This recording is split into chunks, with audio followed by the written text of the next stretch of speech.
Good morning, and if it's not morning when you're watching, good afternoon, good evening. Tuesday, March 19th, about 9:30 in the morning. Hope everybody's doing great.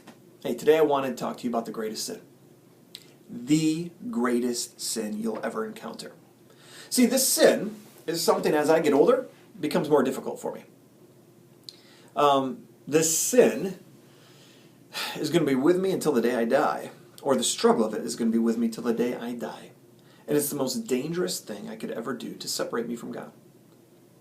See, at first, if somebody were to ask me what's the greatest sin, I'd probably think about maybe sexual immorality, substance abuse, addiction, or maybe even violent acts. So you hear about in the news every day, somebody doing something just unimaginable to others.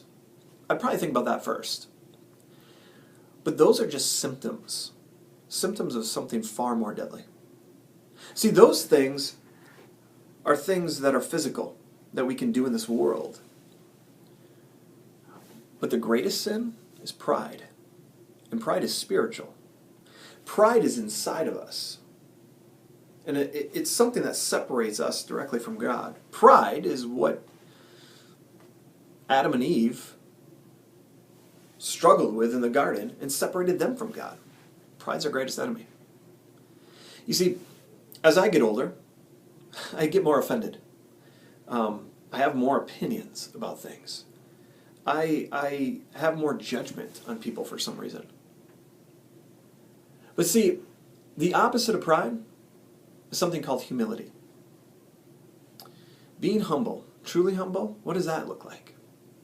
Well, at first I would think it's a low self-opinion or a low opinion of myself.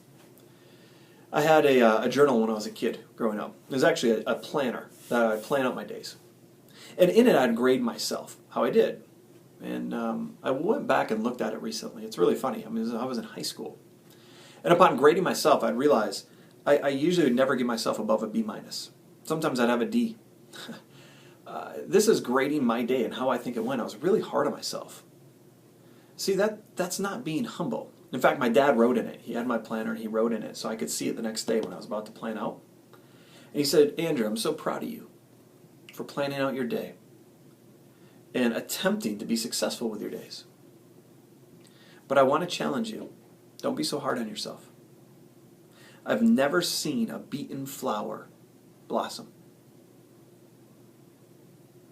So whether we think too lowly of ourselves or whether we think too high of ourselves, all that separates us from God. In fact, C.S. Lewis, I think, summed it up best. He said this.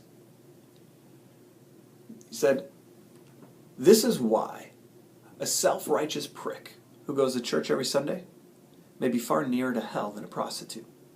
But of course, it's better to be neither."